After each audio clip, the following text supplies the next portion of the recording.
আমি যখন ছোট ছিলাম খেলতে যেতাম মেঘের দলে।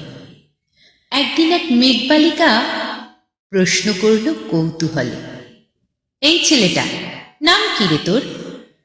আমি বললেম, ফুসমন্তর। মেঘবালিকা রেগেই আগুন, মিথ্যে কথা, নাম কি এমন হয় কখনো? আমি বললেম, নিশ্চয়ই হয়, আগে আমার গল্প শোনো। সে বলল, শুনবো না যা, সেই তো রানী, সেই তো রাজা, সেই তো একই ঢাল তলোয়ার, সেই তো একই রাজার কুমার পক্ষীরাজে, শুনবো না যা, ও সব বাজে। আমি বললেম, তোমার জন্য নতুন করে লিখব তবে? সে বলল, সত্যি লিখবি? বেশ, তাহলে মস্ত করে লিখতে হবে, মনে থাকবে? লিখে কিন্তু আমায় দিবে। আমি বললেম, তোমার জন্য লিখতে পারি এক পৃথিবী। লিখতে লিখতে লেখা যখন সবেমাত্র ২-৪ পাতা, হঠাৎ তখন ভূত চাপল আমার মাথায়। খুঁজতে খুঁজতে চলে গেলাম ছেলেবেলার মেঘের মাঠে। গিয়ে দেখি চেনা মুখ তো একটিও নেই এ তল্লাটে। একজনকে মনে হলো ওরই মধ্যে অন্যরকম। এগিয়ে গিয়ে বললেম তাকে, তুমি কি সেই মেঘবালিকা? তুমি কি সেই? সে বলল, মনে তো নেই, আমারও সব মনে তো নেই। আমি বললেম, তুমি আমায় লেখার কথা বলেছিলে। সে বলল, সঙ্গে আছে, ভাসিয়ে দাও গাঙের ঝিলে। আর হ্যাঁ শোনো, এখন আমি মেঘ নই আর, সবাই এখন বৃষ্টি বলে ডাকে আমায়। বলেই হঠাৎ এক পশলায় চুল থেকে নখ আমায় পুরো ভিজিয়ে দিয়ে অন্য অন্য বৃষ্টি বাদল সঙ্গে নিয়ে মিলিয়ে গেল খরস্রোতায়, মিলিয়ে গেল দূরে কোথায়, দূরে দূরে। বৃষ্টি বলে ডাকে আমায়, বৃষ্টি বলে ডাকে আমায়। আপন মনে বলতে বলতে আমি কেবল বসেই রইলেম ভিজে একসা কাপড় জামায়। গাছের তলায় বসেই রইলেম, বৃষ্টি নাকি মেঘের জন্য।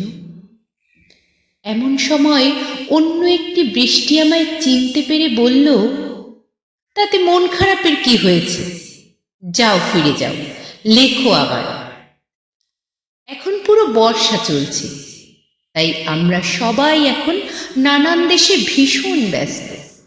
তুমিও যাও, মন দাও গে তোমার কাজে। বর্ষা থেকে ফিরে আমরা নিজেই যাব তোমার কাছে। এক পৃথিবী লিখব আমি, এক পৃথিবী লিখব বলে ঘর ছেড়ে সেই বেরিয়ে গেলাম। ঘর ছেড়ে সেই ঘর বাঁধলাম গহন বনে। সঙ্গী শুধু কাগজ কলম, একাই থাকবো, একাই দুটি ফুটিয়ে খাবো। ২-১ মুঠো ধুলো বালি, যখন যারা আসবে মনে তাদের লিখব, লিখেই যাব। এক পৃথিবীর ১০০ রকম স্বপ্ন দেখার সাধ্য থাকবে সেই রূপকথার, সেই রূপকথা আমার একার। ঘাড় গুজে দিন লিখতে লিখতে, ঘাড় গুজে রাত লিখতে লিখতে, মুছেছে দিন মুছেছে রাত, যখন আমার লেখার হাত। অসাড় হল, মনে পড়ল সাল কি তারিখ, বছর কি মাস, সেসব হিসেব আর ধরিনি। লেখার দিকে তাকিয়ে দেখি এক পৃথিবী লিখব বলে একটা খাতাও শেষ করিনি। সঙ্গে সঙ্গে ঝমঝমিয়ে বৃষ্টি এলো খাতার উপর, আজীবনের লেখার উপর বৃষ্টি এলো এই অরণ্যে। বাইরে তখন গাছের নিচে নাচছে ময়ূর আনন্দিত, এ গাছ ও গাছ উঠছে পাখি, বলছে পাখি, এই অরণ্যে কবির জন্য আমরা থাকি। বলছে ওরা, কবির জন্য আমরা কোথাও, আমরা কোথাও, আমরা কোথাও হার মানি।